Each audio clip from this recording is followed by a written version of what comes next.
सुप्रभात। बाबा कहते हैं, मेरे प्यारे बच्चे, तुम्हें कुछ कहना चाहता हूँ।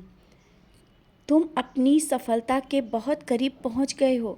हाँ, ये मैं जानता हूँ। और तुम ज़्यादा समय अपनी कमियों को सोचने में क्यों निकाल देते हो? अपने समय को बर्बाद मत करो। और ये सब सोचकर अपने समय को तुम बर्बाद कर रहे हो। तुम अपनी असफलता को बहुत करीब ले आते हो। बच्चे, तुम अपनी अच्छाइयों को सोचो। हाँ, जानता हूँ कमियाँ सब में होती हैं, लेकिन तुम अपनी कमियों को क्यों इतना सोच रहे हो? तुम्हें बहुत सारी खूबियाँ भी मैंने दी हैं। जब तुम अच्छा सोचते हो तब सब अच्छा ही होगा। तुम्हारे अंदर बहुत सी अच्छाइयाँ भी हैं। तुम छोटी छोटी बातों को भी अपनी गलती मान लेते हो। अगर तुम मेरी पूजा में भी देरी हो जाती है ना, तुम अपने को ही गुस्सा देते करते हो और बार बार अपने को कोसते हो ना। मुझे नहीं अच्छा लगता है जब तुम खुद को गलती मान करके बार बार मेरे सामने आते हो और कोसते हो, बाबा लेट हो गया, बाबा नहीं कर पाया। बच्चे, मैं देख रहा हूँ किस कारण तुम्हें देर हुई है मेरी पूजा में। कर्म करना भी ज़रूरी है। तुम जो काम कर रहे थे उस समय भी तो मैं तुम्हारे साथ था, क्योंकि तुम अपने दिमाग में मुझे ही याद कर रहे थे और बार बार दिल से याद कर रहे थे, मेरी तरफ आने के लिए समय निकाल रहे थे। तो कैसे तुम में कोई गलती हो गई? कोई गलती नहीं हो गई। और कभी ये सोच लिया करो कि जो हो रहा है सब मेरी मर्ज़ी से हो रहा है और जो होगा सब मेरी इच्छा से होगा। तुम्हारे अंदर जो अच्छाइयाँ हैं उन्हें सोचो, सब अच्छा ही होगा। मैं तुम्हारे पास हूँ और अपने होने का संकेत भी दे रहा हूँ, परंतु तुम्हारा ध्यान ही नहीं जाता।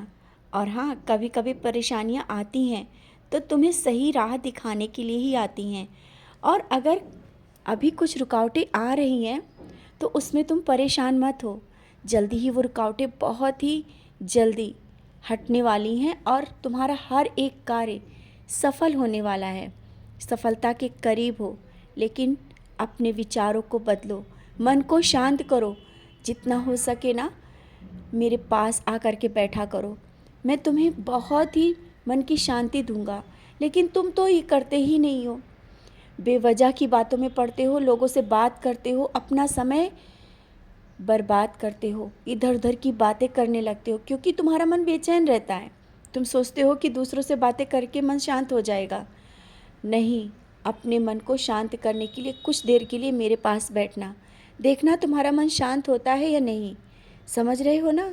और तुम अपना लक्ष्य जानने और वहाँ तक पहुँचने का विचार किया करो।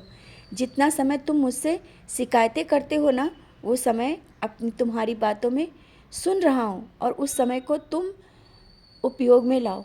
इधर उधर की बातों में या ज़्यादा रोने में या अपनी कमियां निकालने में मत दो। अपने समय को अपने लक्ष्य की ओर ले जाओ।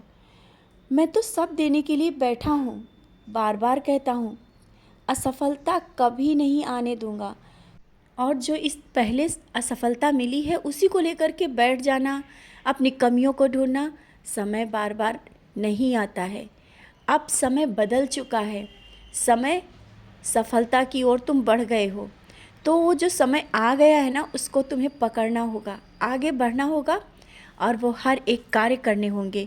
और जो ये परीक्षाएं चल रही हैं, ये तुम्हारी सबूरी की परीक्षाएं चल रही थी और उस परीक्षा की घड़ी में भी तुमने बहुत ही सबूरी से काम लिया। तो अब क्यों देर? अब क्यों, जब ये बिल्कुल समय पूरा निकल चुका है, तुम्हारी परीक्षाएं ख़त्म हो चुकी हैं, फिर अब क्यों इतना घबरा रहे हो? अब तो सब कुछ पाने के करीब हो। सफलता तुम्हारे करीब है, तुम परीक्षाओं में पास हो चुके हो। लेकिन अब घबराना ना, क्योंकि आखिरी वक्त जब बहुत ही करीब होते हो ना, तुम बेचैन हो जाते हो। ये समय तुम बेचैन हो। अपने मन को शांत करो, बहुत कुछ मिलेगा। इतना मिलेगा कि शायद तुम संभाल भी नहीं पाओगे। मैं कह रहा हूँ, तुम्हारा साईं, क्योंकि तुम्हारी भक्ति और पूजा ये व्यर्थ नहीं जाने वाली। और दूसरों की बातों पे क्यों आते हो? क्यों सोचते हो उनके बारे में जो तुम्हारे बारे में नहीं सोचते हैं? उन लोगों से दूर रहो जो तुम्हें नकारात्मक विचारों से भर देते हैं। जहाँ तक हो सके अच्छे विचारों में रहो। तुम अच्छा सोचो, सब अच्छा ही होगा। आगे बहुत कुछ अच्छा है। तुम्हारे जीवन में बहुत कुछ सुधार हो रहा है और अब भी तुम देख रहे हो पल पल बदलाव आ रहा है, तो आगे बहुत बड़ा बदलाव आने वाला है। बदलाव को स्वीकार करो, सफलता की ओर बढ़ो। मैं हूं ना तुम्हारे साथ। खुश रहो, मुस्कुराते रहो।